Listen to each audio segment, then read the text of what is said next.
Bonsoir monsieur et mademoiselle, bienvenue à cette conférence de presse qui suit le match, le 11e match du championnat d'Afrique des juniors.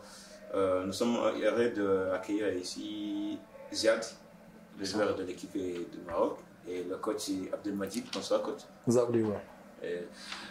Comment vous vous sentez après cette victoire qui confirme votre première place? On commence par le coach.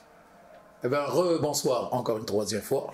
Et je considère que votre conférence, c'est un porte-bonheur pour nous. À chaque fois que je viens ici, je suis gagnant. Nous sommes, enfin, les Marocains, nous sommes gagnants. Je dis félicitations à mes guerriers. C'est des joueurs guerriers que vous avez vus sur le terrain. Je dis hard luck à l'équipe libyenne. Ils se sont fâchés, mais c'est le sport.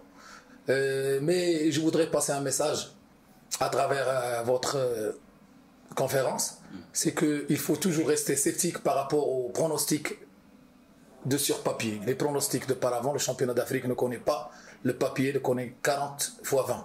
C'est sur tapis vert que les résultats se réalisent, c'est sur tapis vert. Si vous avez suivi les résultats, les Libyens qui étaient favoris, ils ont perdu contre l'Ouganda 34-28. Personne ne s'attendait à ce que l'Ouganda prenne le dessus sur la Libye. Je crois que l'équipe libyenne a sous-estimé l'équipe ougandaise. Les Burundais qui n'étaient pas là et qui n'ont pas marqué la présence le premier match contre nous a montré un très bon niveau. On a vu le match, je crois qu'ils se sont qualifiés maintenant avec nous, ce sont deuxième. Et nous, à partir du moment où ces résultats, donc nos joueurs, je crois que le résultat, 6 points d'écart en faveur de la Libye, explique que nos joueurs n'étaient pas bien préparés mentalement. Je crois que aussi ils ont sous-estimé l'adversaire. L'équipe libyenne a passé une bonne première mi-temps, mais nous, au vestiaire, on essaie de mettre les pendules à l'heure, on essaie de mettre ce qu'il faut mettre, on essaie d'opter pour un jeu dans le petit espace, et on a essayé de changer les gardiens, parce que si vous l'avez remarqué, on a joué par 3 gardiens, et heureusement, c'était le troisième gardien qui a fait la différence. C'était le troisième gardien qui a arrêté 7 ballons successifs, ce qui nous a donné le dessus. On a perdu la première mi-temps 6 points d'écart et on a mené le match à 15 points d'écart. Ça veut dire que nos joueurs en deuxième mi-temps n'ont pas laissé la chance à nos amis libériens. Donc félicitations à mes joueurs. Je dédie cette victoire à tous les Marocains, surtout les fans du handball. Je suis très content d'avoir arraché cette première place. L'objectif, alhamdoulilah, est atteint. On est premier. On va jouer la demi-finale contre le gagnant de ce match, Alger, Rwanda, et pour nous, il n'y a plus de pression sur nous. On va essayer de proposer un bon handball pour ce peuple rwandais. Je félicite le peuple rwandais qui a encouragé sans cesse notre équipe. Je suis très heureux et félicitations à vous. Ziad, le coach vous qualifie de guerrier. Parce qu'entre vous, les joueurs, vraiment, vous sentez cette rage de vaincre, on dirait. Bien sûr, bien sûr. Tout d'abord, bonsoir à toutes et à tous. Je vous remercie de m'avoir accueilli pour la 3e fois sur ce plateau d'interview.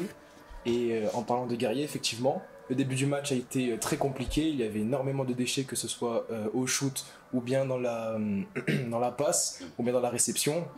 Mais bon, dès la première mi-temps, on a tout de suite su qu'il y avait quelque chose qui n'allait pas. C'est pour ça qu'à la mi-temps, le coach a pris en main l'équipe et nous a expliqué les points forts, les points faibles de l'équipe adverse, nous a encouragés, nous a tirés vers le haut, et c'est ce qui nous a permis de reprendre confiance sur la deuxième période et de remonter au score. Et de reprendre confiance tout simplement et de continuer sur ce match. Cet esprit de guerrier, vous le prenez du coach ou c'est le Maroc? Du coach, de nous, du public aussi qui nous a encouragés dès qu'ils ont vu que le score commençait à remonter. Cet esprit, en fait, on le ressent à travers plusieurs personnes, pas que des joueurs personnellement. Coach, on dirait que tu rêves aller plus loin avec ces jeunes. Oui, bien sûr. Je vous ai dit la dernière fois qu'à travers cette génération 2004-2005 U18,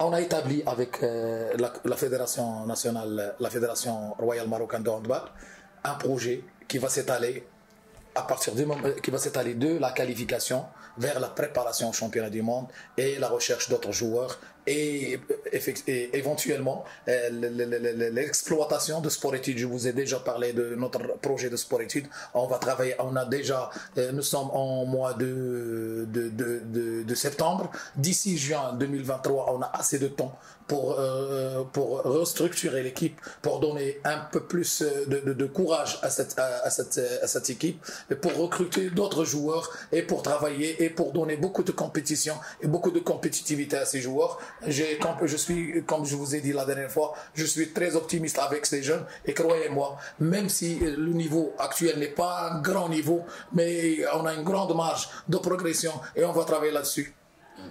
Ziad, s'il te plaît, un petit mot en arabe pour les amis, les familles qui restent toujours au Maroc, qui vous suivent online. Dima Maghreb. Okay. Merci alors. Merci. Merci, bonne soirée. Merci à vous. Ça signifie quoi? Ouais, ça veut dire vive le Maroc. Toujours le Maroc. Dima Maghreb, toujours le Maroc. C'est le slogan du Maroc. Le Maroc dans le cœur. Ok. Ouais. Merci. Merci. Merci.